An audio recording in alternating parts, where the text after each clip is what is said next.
Hey guys, thank you for joining us for another Australian Football Services podcast. As always, I'm Anel, the Operations Manager of Australian Football Services. Today we're joined by James RHYS, who's an international journalist at 360 KICK. So we thank him very much for his time today. James, thank you. Hi, how are you doing? Good. James, for our viewers who might not be familiar with yourself, can you tell us a little bit about yourself? Sure, a fairly open-ended question, but I'll do my best. So I'm a fairly experienced now multi-sports journalist.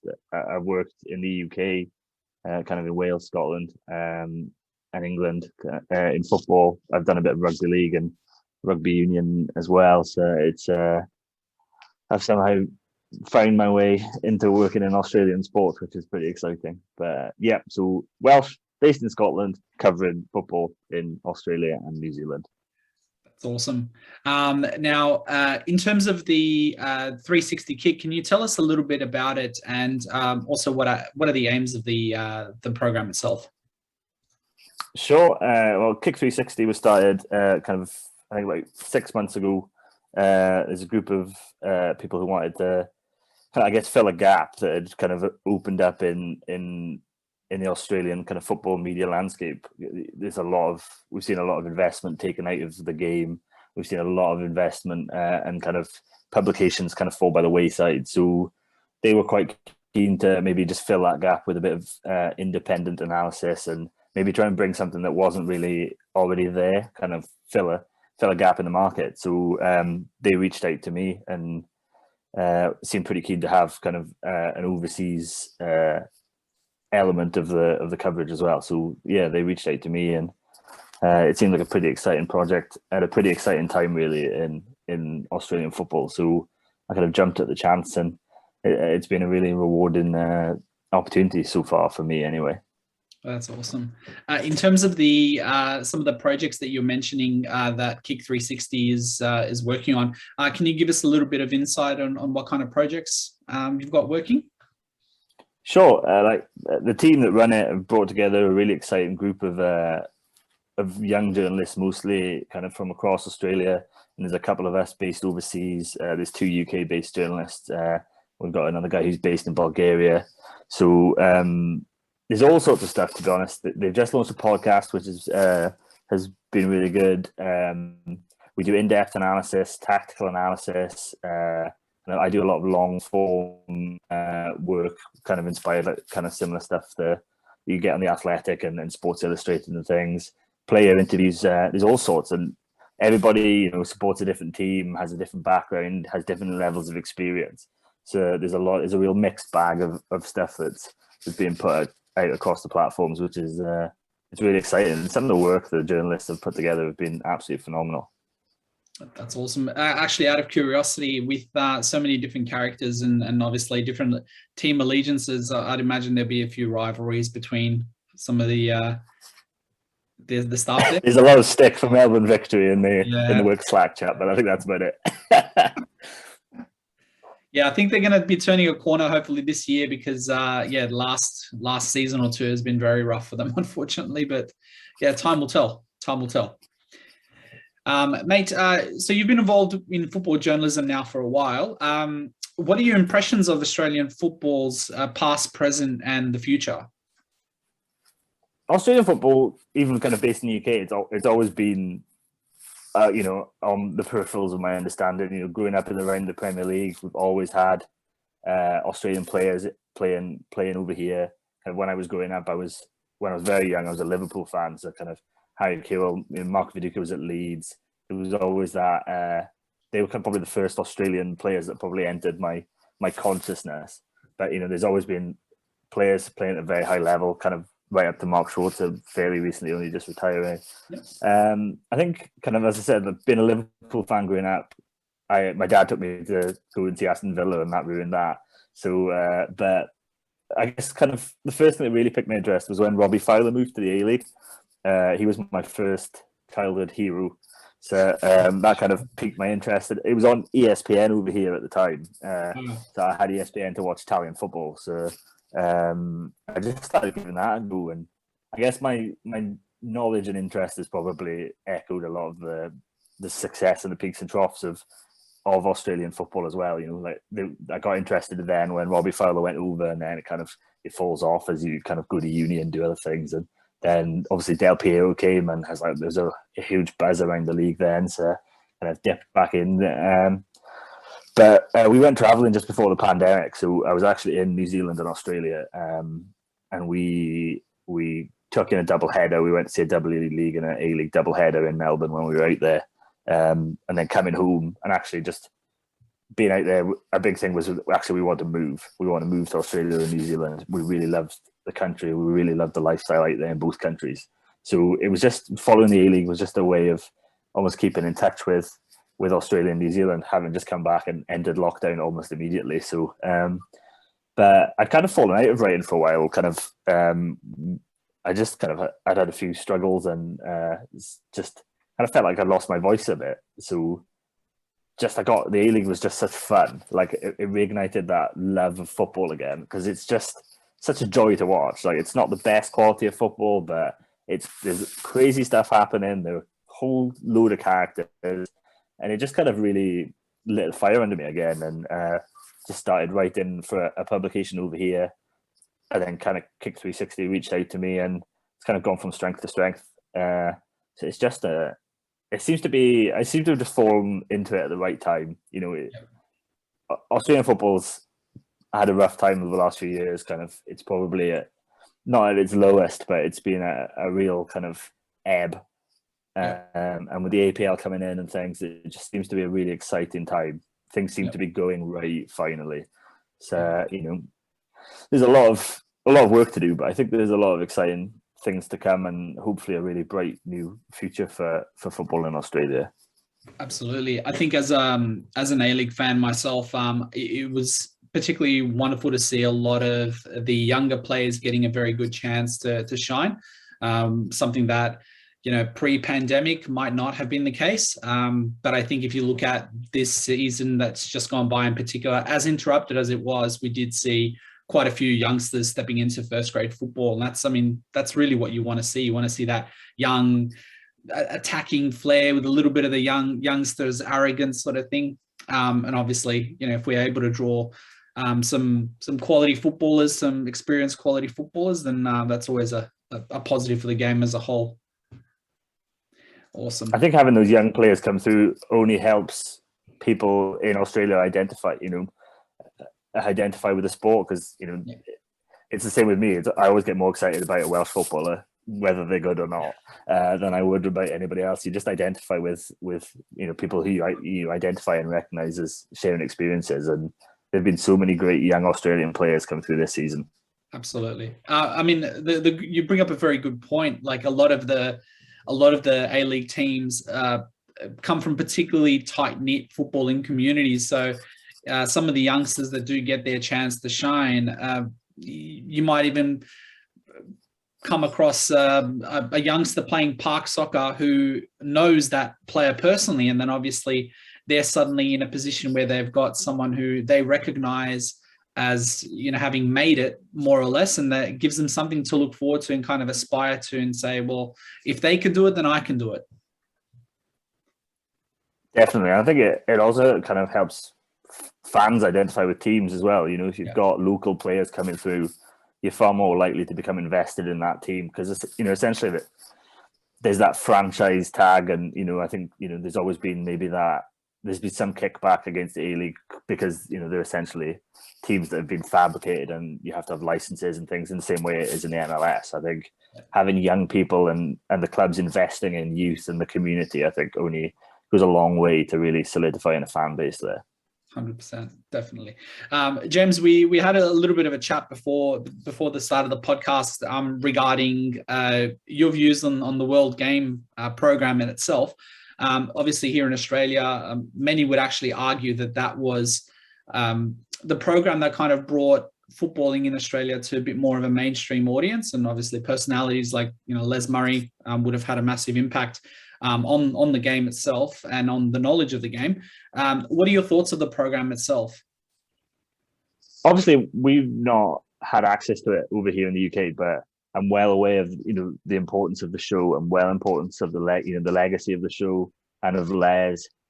I think when it was announced that it was closing down, to try and explain it to kind of followers who I had in the UK, just to try and maybe like make them understand how big of a deal it was that this has been kind of cancelled and taken off air, and just essentially the brand name has been kind of removed altogether by SBS now. It's like somebody throwing Match of the Day on the scrap heap. You know, Match of the Day is such an iconic piece of football and culture here in the UK. Yeah, it's like somebody pulling the plug on that. It was clear to see just how much it had meant to so many people over the years, and the outpouring of kind of disappointment that it had the plug pulled was clear for anybody to see. And I think it only damages. It doesn't tarnish the legacy because that will always be there, but just to see something so iconic kind of taken away when it had kind of probably played a really vital role in keeping football in Australia alive, if nothing else, is a real shame, really. Yeah, a shame's probably the perfect, I guess, way to describe it. And as you said, it'd be tantamount to cancelling Match of the Day, which I think would bring a lot of people to an uproar. Because I know a lot of people, myself included, obviously, we look forward to getting that, you know, that update or that highlights package at the end of the day. And it was just, yeah, I guess, as you said, it is a shame. It is disappointing, but hopefully it's just making room for something bigger and better, and something that might continue to serve Australian football into the future as well. So there's always that possibility. Hopefully, like, you know, the APL have vocalized their desire to make a home of football as part of their digital strategy, and you know, it's opening doors for other publications, I guess, like KICK360 and things to come through and hopefully fill the void that has been left behind by such an iconic piece of Australian football culture. So, you know, hopefully the things that do come on could do it justice. Definitely. James, as a European-based journalist, how do Europeans view Australian football on a whole, and what are their opinions of Australian footballers currently? I think, as I said, you know, they've always been Australian footballers played over here, whether it's in the Premier League or in the lower leagues in England or up in Scotland. So, like, there's always, you know, it's always been an acceptance that, you know, Australia produces good quality footballers like Mark Viduka, Harry Kewell, Tim Cahill, Mark Schwartz are always huge, you know, big names in the Premier League. So I think there's always an excitement and an acknowledgement that Australia produces good quality footballers. I think maybe there's not as that appreciation for the A-League. I think, you know, the domestic game maybe hasn't really had that impact over here. I think anybody who watches it seems to absolutely enjoy it. It's on at a decent time here, especially when I know a lot of people were tuning in when we were in lockdown and working from home, because you could put it on while people were working from home. They could have it on BT Sport. So I think people who've tuned in really enjoy it. This season, it's been absolute goals galore. You know, it's an exciting technical brand of football to watch. I think sometimes it gets that tarnished reputation from, you know, maybe people see it as like a retirement home, you know, the same way the MLS has maybe had that in its past, where people will see, oh, Graham Dorrans has gone to Western City Wanderers. He's a great footballer, had a wonderful career in the Premier League, but, you know, maybe players are seen as past it, and they see people move to Australia for an easy payday. They don't actually watch it. Like, Graham Dorrans was excellent for Western City Wanderers. Yeah. People say, oh, Neil Kilkenny's out there. You know, it's a joke. He's tearing up the league. It's a joke league, but people don't appreciate, you know, maybe actually these players do well out there because they're more technically suited to their game. So I think there is that negative stigma around it, but I always encourage people to watch it. You know, I fell in love with it all over again watching it. We've got people from across the world who kind of interact with our work on KICK360 that love the sport, and I think that's the main thing, is to give it a chance, especially with the young players coming through. You'll get a great opportunity to glimpse future stars coming through in the league, because they will. Players will go on and you know, and move to Europe. Like Cameron Devlin has just moved to Hearts, and I was right across that over here in Scotland, and Hearts fans were asking me about him, what's he like, and it was really exciting to see, you know, Scotland-based fans and Scotland-based journalists as well getting excited about an A-League talent making the move. So hopefully, with the investment and the youth and maybe some of the exciting talents that are out there playing at trade in Australia and the W League as well, not just the A-League. Sam Kerr is probably the biggest star to come out of Australian football in many years. Yeah. I think that stigma hopefully will change. Yeah, absolutely. You bring up a very good point. As a Wanderers fan myself, we've had our fair share of signings that haven't seemed to work out, and we've had a few players, and there has been countless of these examples across the A-League where seasoned players who could still do a job for a lot of teams in Europe basically come here with an expectation that they're going to just breeze on through. But they don't understand the actual physicality, the physical nature of the league compared to some of the leagues around Europe. Obviously, in England, you've got a game that revolves largely around technical ability and speed, and just very, very efficient attacking. Whereas in Australia, I mean, it's only recently that the A-League's kind of developed a little bit more of that tactical and technical flair in their players, where in the past, it used to just revolve really, really around a whole bunch of fit boys who just basically went hard out for 90 minutes. And I think a lot of the older fellas did actually struggle. So, I mean, you bring up some very good players. Neil Kilkenny is a prime example, very, very smart player. And I think he epitomizes the whole idea of hard work, but also working smarter, not necessarily harder. And I think that is also why he's been able to thrive in the game. And you've got plenty of other examples like Castro from Perth at, I believe, 38 or 39 at the moment. He's still, really, really pulling the strings, not just at Perth, but, basically all throughout the league. So, yeah, I think it is just a matter of perspective. I think you're right. A lot of players have fallen into the trap of coming here for an easy payday, but it's not an easy league to play in. No, I think the players who do acclimatise, and thrive do benefit from the league. Killer was one of the first people I had the opportunity to interview when I got back into covering sports in Australia, and he couldn't have spoken higher about the league. It was just what suited him, and it's what he'd wanted for a long time. He said playing at Preston and playing in the Championship and the Premier League, that style of football didn't suit him. He wanted to keep the ball on the ground. He wanted to play these passes and be able to, use his technical ability.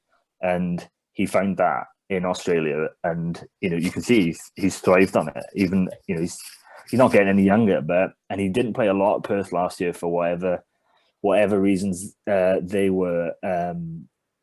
But he still was pretty high up on the assists, and hopefully, kind of now he's got a new opportunity at Western United. We might see some more of him for a couple more years yet. But I think there's that stigma. Uli de Villa is an excellent example. Yeah, his career was journeyman-esque at best. Kind of exciting young talent. Went to Chelsea, never played, never really got his chance anywhere. Kind of really struggled even in the Indian Super League, and came to the A-League, and look at him, 2 seasons in, he's absolutely thrived. So I think Australian football presents a really good opportunity for players who are willing to buy in and give it a go and adapt to the style of play. And I think it also comes with a really good quality of life and a work-life balance for many players. Yep, absolutely. James, with KICK360 stories and articles that you guys work on, do they just cover Australian football on a whole, or do they actually look at some issues surrounding Australian football? So, I mean, particularly the things that come to mind as a community, we always think about the progress of youth development, the roles that the different state federations play, and also just the expansion and promotion of the game as a whole. Do you guys cover that sort of stuff? Yeah, we try to do as much as possible. It's all very dependent on each individual, journalist. Like some maybe are a bit younger, and not that they don't understand, but they're just interested in different things. We all have different insights and different things to bring to the table. So, but we all try and offer a good, an honest and an independent insight into the game. I've done a lot of kind of pieces looking at youth development. I've done a lot of pieces, and like I did a series called Beyond the Dugout, which focused on all the off-field matters. So I spoke to Danny Townsend, spoke to Tony Pignata about what people do and all the unseen people behind the scenes. So we try and really give a broad spectrum of analysis rather than just kind of not clickbait, but actually see a lot of the publications do focus on the negative, do focus on, you do get clickbaity articles. It's just the nature essentially of the way, I guess, the landscape is changing across the world, not just in Australia. But we try and give a broad spectrum of analysis and opinion and reporting as well. So I like to think we touch on those matters. I did a long form feature on the emergence of Mark Natter, which didn't just look at Mark. It looked at Western Sydney Wanderers. It looked at their academy setup, which is excellent, as is Melbourne City's. I've spoken to Danny Townsend about the APL's vision for what they intend to do to actually probably breathe life back into the game. And I think we try and ask the questions. It's hard when you're a new publication just entering the market, but we've been really lucky to get opportunity to speak to really important players in the game, and hopefully that's something we can only continue to build on as a group of journalists. So I think that's the important thing, is that we're there to ask the questions, and we want to know the answers. So hopefully I think there's I think people underestimate what the Australian football public and fans want to know. People are interested in these things. People are everyone's interested to know what a player's thoughts after the game are. But I think the consumer as a whole across the global footballing community has become more interested in important kind of off-field issues as well. So I think that's definitely something we're hoping to really kind of drive on in the future. Yeah, I think you hit the nail on the head there. I think as the community grows in itself, and I think as people become more and more aware, obviously they adopt football as not just a sport, but rather as a way of life, and something that people just genuinely have a large interest in. And I think with the new generation coming through, obviously you've got parents who have more of a vested interest in the football, I guess. So they are more likely to understand, well, hey, look, from a youth development point of view, I might have my kids enrolled in an NPL team. Where are their fees going to? What does the federation have in mind for my child or children in Australia in general? And I think these sort of pieces of information, I think, are actually critical for helping people not just understand the circumstances that they find themselves in, but rather they will also understand the nature of the game in Australia. And I think once we know the nature of the game, we'll be able to, as a football community, a greater football community, we'll be able to see where the mistakes or where the holes are. So at least we can actually find solutions to problems that we might not even see are there until we start talking about it. We open up the conversation about these things. So I think you guys are doing a fantastic thing. Obviously, it's not easy for any startup or any publication or any company starting out. But I think, when you revolve everything around facts and not clickbait, as you mentioned, I think you build that credibility with the community as a whole, because I think the community for a while has just gotten overloaded with all of the clickbait, all of the lies, all of the incorrect information. So now they're hungry for the truth, and really they're hungry for the facts. I think that's the thing. I can't speak for everybody. I can't speak for KICK360 as a whole, but for me, I guess a big thing, it just wears you down. All the negativity, all that just wears you down. I don't get any joy out of it. I like to tell stories. I like to tell positive stories. I want to look at the positive angles and things. There's always going to be a time when you need to call people out and ask difficult questions. Yeah. You don't give people a free ride, but actually there's loads of really interesting and fascinating people and fascinating stories in Australian football that don't get told. They don't get told. The people don't get a platform to share their stories, because whoever they are in the mainstream media, I'm just not interested in it. Football is, when football gets a story in the mainstream media, it for the most part over the recent history, it's probably been a negative one. And I think that's a really exciting thing we've seen since the new broadcast deal and the emergence of, 10 entering it. I think 10 are doing a fantastic job of telling footballing stories on the news, like, positive stories, negative stories, but, football's been talked about for good and bad in a mainstream market for consumers who maybe aren't into it. I think that's really important. And probably the biggest thing, the biggest positive out of the deal probably is you've got a major corporation backing the sport and telling those stories. Yep, definitely. I think one of the problems that with a lot of the fans that I have spoken to, and obviously something that I don't know, I felt it was always quite lacking in the latest deals that they had, was just the lack of promotion and exposure of people to the game. Obviously, you've got different streaming services offering the opportunity to watch A-League games, whereas I think, not to bring things back to the world game, but obviously you've got a lot of people having fond memories of football being free to air, and I think that appealing to the masses, I think, and bringing what the A-League has to offer to the masses, I think it's going to work wonders for promoting the game. I had my doubts personally when it was announced about 10, but I'm happy to be pleasantly surprised and be wrong about it. And you're 100% spot on. I think the work that they're doing so far is changing a lot of people's minds. I think a few people had doubts, but I think it's heading in the right direction.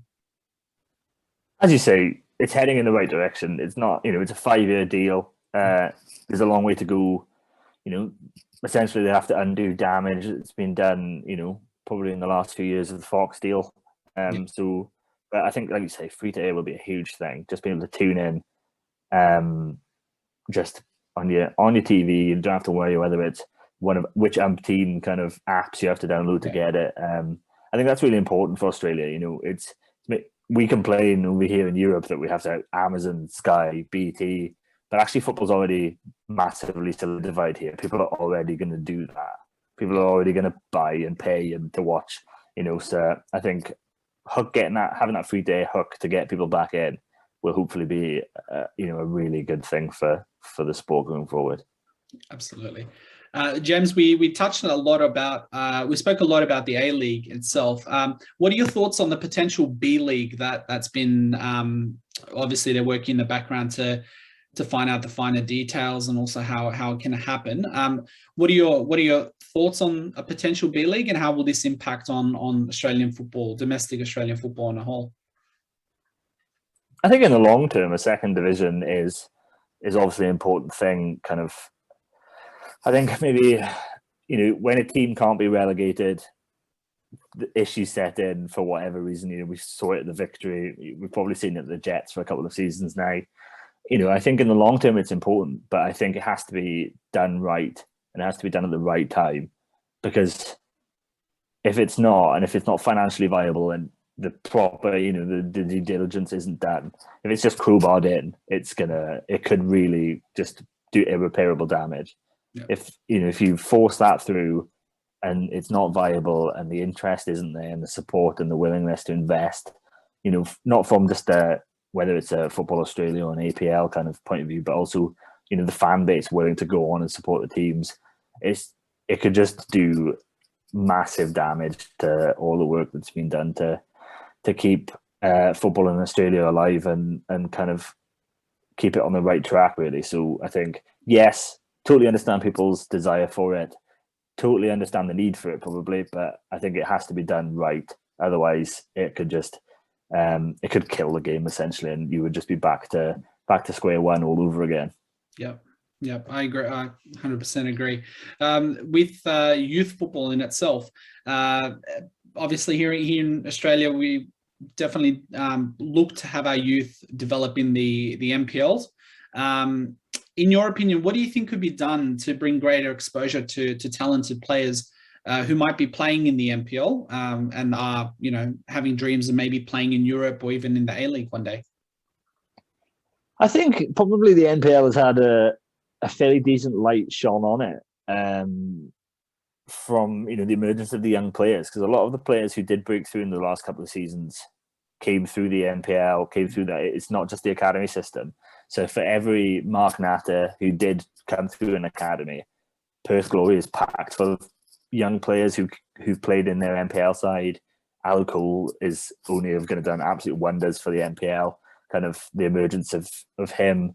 I suppose, like everything else, you need to invest in coverage and structure. And non-league football is it's a difficult prospect. Kind of, it's the same here in the UK. You've got historic teams playing down in non-league football, which is essentially what the NPL is the equivalent of over there. So, fans don't go to see it.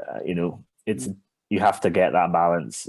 Are you going to go and watch an NPL side on a horrible dark Thursday night or on a weekend when you could go and watch kind of top flight football? I think that's the balance. But the more players that come through, NPL TV does a really good job of being able to watch it, kind of having the games in the FFA Cup kind of games on YouTube to watch will only help. I think hopefully it's there to stay.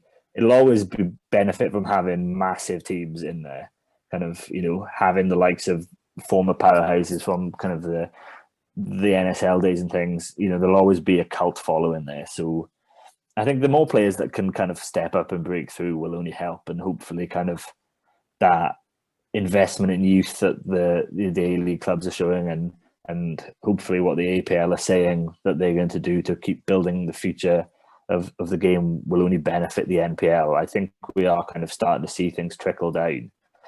I think the difficulty is, and it's something actually that came up when I was chatting to Killer. He said the importance of bringing in that second division for the growth of the game is in the UK. You have a player like Jamie Vardy who doesn't really make it as a slow developer, falls out of the Football League structure. And we've seen a lot of them, Joe Hart, Chris Smalling. They get that chance to build themselves back up and maybe reach top flight football in another way. So it's just making sure those talents aren't missed.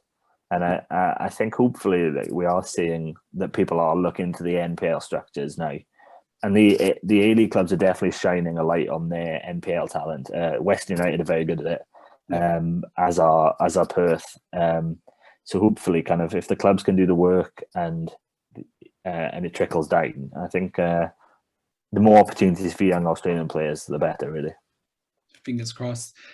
You, just a side note, you bring up a very good point, and a sore point for me personally. Jamie Vardy.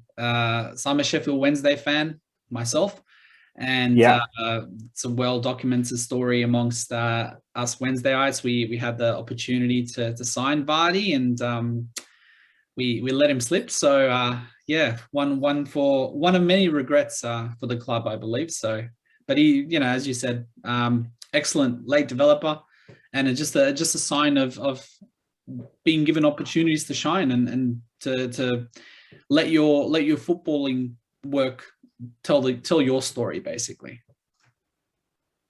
Yeah, I think it's, like you say, it's important as long as there are opportunities and the people who, from a recruitment point of view, don't ignore that option in the NPL structures for talent, in favor of bringing in kind of foreign imports that are maybe going to cost more and probably not cut it, which we've seen a lot of the time. I think that's the most important thing, is that people don't forget the NPL is there. And I think, as I said, Alu Cole breaking through at NPL 2 kind of will have only done absolute wonders. And obviously, it's not going to happen every time, and there'll be hits and misses and things. But I think it shows that there's talent in there, and it needs to kind of be utilized properly. Yeah, definitely. Moving over to a European front, what are your thoughts of Ange Postecoglou and his appointment at Celtic? And also, in terms of his appointment, what does he need to do to be successful? I think it was really exciting from my point of view, obviously being in Scotland, being here, kind of having the opportunity to kind of be across that story as it was emerging, trying to tell people that actually, give him a chance. Because there is a where we've had that long record of Australian players coming here and having success. That's not really been seen in an Australian coach. So, you know, I think Harry Kewell is probably the only Australian who's done a lot of coaching over here, and his career has not been massively successful so far. Yeah.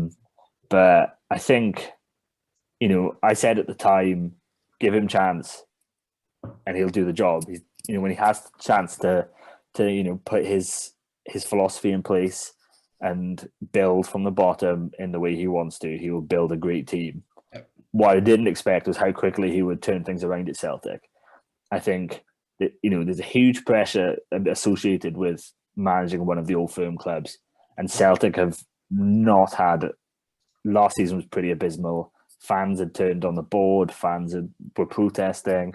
You know, it was a really toxic atmosphere around the club, really. So I think that was the biggest thing for me, is how quickly he's turned around, not just the playing aspect of it, but how quickly he's got the fans on board.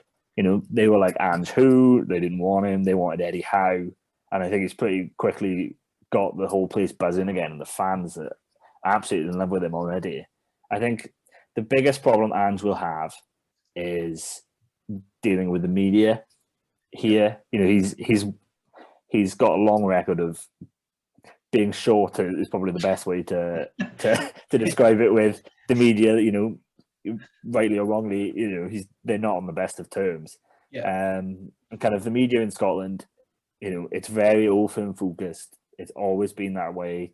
I think people in working within, you know, the media here are probably used to a certain level of access, and you know, they're not going to get that with Ange Postecoglou. I think he's already showed in press conferences he hasn't got time for any of their questions, or if he feels like he's being disrespected, he'll call them out on it straight away.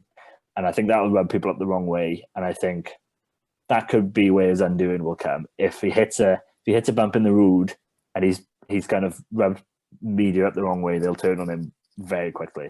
But the turnaround he's made so far, the players he's brought in, but also the players he's reinvigorated who were already there and were not cutting it, has been phenomenal. And I had faith that he would do it. I just had no expectation that he would do it so quickly. Sure. Well, look, he's definitely raised the stocks of Australian coaches throughout Europe, I guess.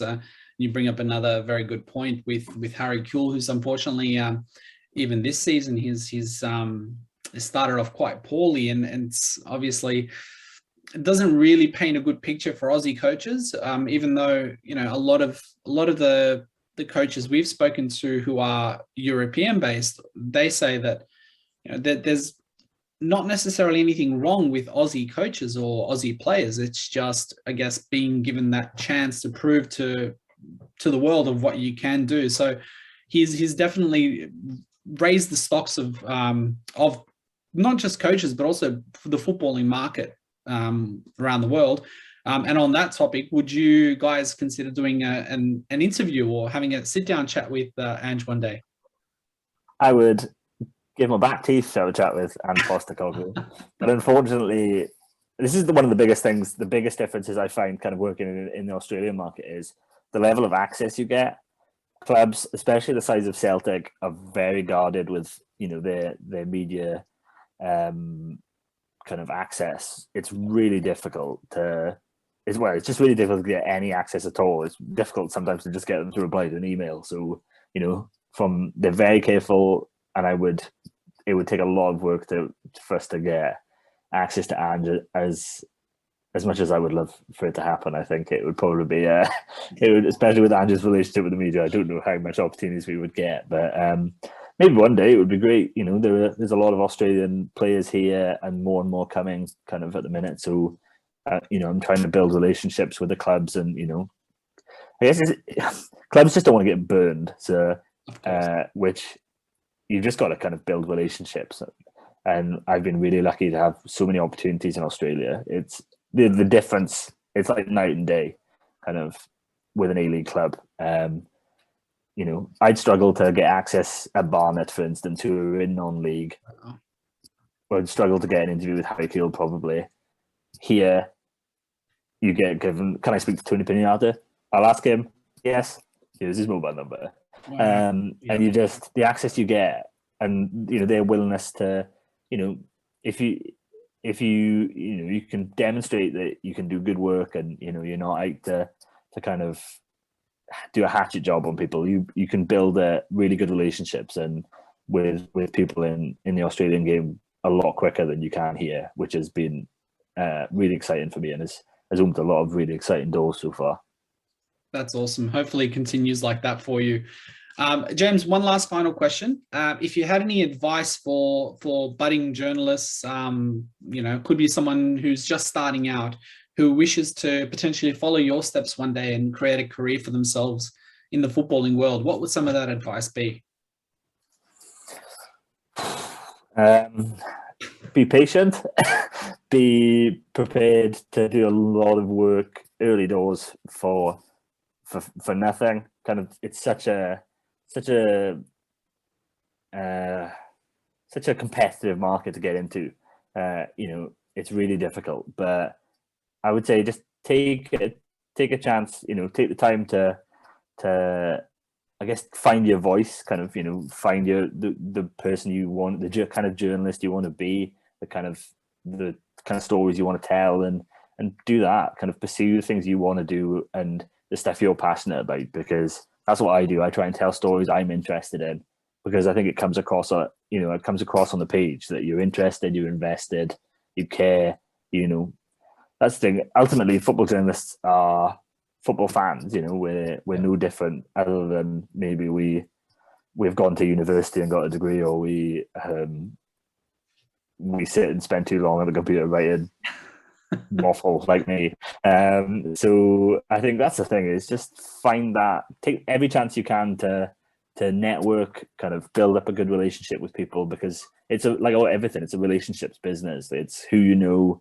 That's how you get stories. That's how you'll get opportunities. Is building a good reputation for yourself, doing good quality work, and treating people well. Probably is the ultimate goal. So I think that's the key. Build relationships, build a good body of work, and kind of just be the person that you want to be. Awesome. That's excellent advice. James, thank you so much for your time today. We wish you all the best for the rest of the year, and obviously well into the future. And we wish you all the best with your work with KICK360 as well. We'll definitely be keeping an eye out for that Ange Postecoglou chat that you guys will hopefully get sometime soon. Hopefully. We might have to wait until he's fired. Who knows? You never know. You never know. Never know. But, cheers for having me, mate. I really enjoyed it. No worries. Thank you. So, guys, thanks for joining us again for another Australian Football Services podcast. Stay tuned across all of our channels. We've got some more videos and interviews coming up. If you did have any questions that you would like us to send over to James, please feel free to send it through on our social media channels, and we'll be able to send them through to him. So until next time, guys, take care of yourselves, and we'll see you again soon.